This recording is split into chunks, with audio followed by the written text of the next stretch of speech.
Matius. 6 hari kemudian, Yesus membawa Petrus, Yakobus, dan Yohanes saudaranya, dan bersama-sama dengan mereka ia naik ke sebuah gunung yang tinggi. Di situ mereka sendiri saja. Lalu Yesus berubah rupa di depan mata mereka. Wajahnya bercahaya seperti matahari, dan pakaiannya menjadi putih bersinar seperti terang. Maka nampak kepada mereka Musa dan Elia sedang berbicara dengan dia. Kata Petrus kepada Yesus, Tuhan, betapa bahagianya kami berada di tempat ini. Jika Engkau mau, biarlah aku dirikan di sini 3 kemah. 1 untuk Engkau, 1 untuk Musa, dan 1 untuk Elia. Dan tiba-tiba sedang ia berkata-kata, turunlah awan yang terang menaungi mereka. Dan dari dalam awan itu terdengar suara yang berkata, Inilah anak yang kukasihi, kepadanya lah aku berkenan.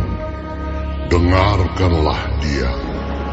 Mendengar itu, tersungkurlah murid-muridnya, dan mereka sangat ketakutan. Lalu Yesus datang kepada mereka dan menyentuh mereka sambil berkata, Berdirilah, jangan takut. Dan ketika mereka mengangkat kepala, mereka tidak melihat seorang pun kecuali Yesus seorang diri. Pada waktu mereka turun dari gunung itu, Yesus berpesan kepada mereka, Jangan kamu ceritakan penglihatan itu kepada seorang pun, sebelum Anak Manusia dibangkitkan dari antara orang mati. Lalu murid-muridnya bertanya kepadanya, Kalau demikian, mengapa ahli-ahli Taurat berkata bahwa Elia harus datang dahulu? Jawab Yesus, Memang, Elia akan datang dan memulihkan segala sesuatu.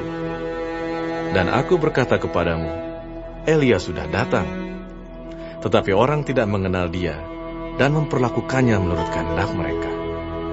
Demikian juga Anak Manusia akan menderita oleh mereka. Pada waktu itu mengertilah murid-murid Yesus bahwa ia berbicara tentang Yohanes Pembaptis. Ketika Yesus dan murid-muridnya kembali kepada orang banyak itu, datanglah seorang mendapatkan Yesus dan menyembah. Katanya, Tuhan, kasihanilah anakku. Ia sakit ayan dan sangat menderita. Ia sering jatuh ke dalam api dan juga sering ke dalam air. Aku sudah membawanya kepada murid-murid-mu, tetapi mereka tidak dapat menyembuhkannya. Maka kata Yesus, Hai kamu angkatan yang tidak percaya dan yang sesat. Berapa lama lagi aku harus tinggal di antara kamu? Berapa lama lagi aku harus sabar terhadap kamu? Bawalah anak itu kemari. Dengan keras Yesus menegur dia, lalu keluarlah setan itu daripadanya, dan anak itu pun sembuh seketika itu juga. Kemudian murid-murid Yesus datang, dan ketika mereka sendirian dengan dia, bertanyalah mereka, Mengapa kami tidak dapat mengusir setan itu? Ia berkata kepada mereka, Karena kamu kurang percaya. Sebab aku berkata kepadamu, sesungguhnya sekiranya kamu mempunyai iman sebesar biji sesawi saja, kamu dapat berkata kepada gunung ini, pindah dari tempat ini ke sana, maka gunung ini akan pindah, dan takkan ada yang mustahil bagimu. Jenis ini tidak dapat diusir kecuali dengan berdoa dan berpuasa.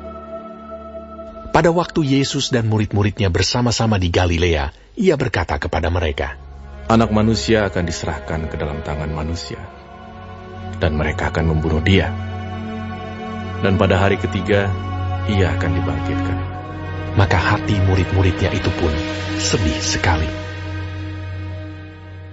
Ketika Yesus dan murid-muridnya tiba di Kapernaum, datanglah pemungut bea bait Allah kepada Petrus dan berkata, Apakah gurumu tidak membayar bea 2 dirham itu? Jawabnya, Memang membayar. dan ketika Petrus masuk rumah, Yesus mendahuluinya dengan pertanyaan, Apakah pendapatmu, Simon? Dari siapakah raja-raja dunia ini memungut bea dan pajak? Dari rakyatnya atau dari orang asing? Jawab Petrus. Dari orang asing. Maka kata Yesus kepadanya, Jadi, bebaslah rakyatnya. Tetapi, supaya jangan kita menjadi batu sandungan bagi mereka, pergilah memancing ke danau. Dan ikan pertama yang kau pancing, tangkaplah dan bukalah mulutnya. Maka engkau akan menemukan mata uang 4 dirham di dalamnya. Ambillah itu dan bayarkanlah kepada mereka. Bagiku, dan bagimu juga.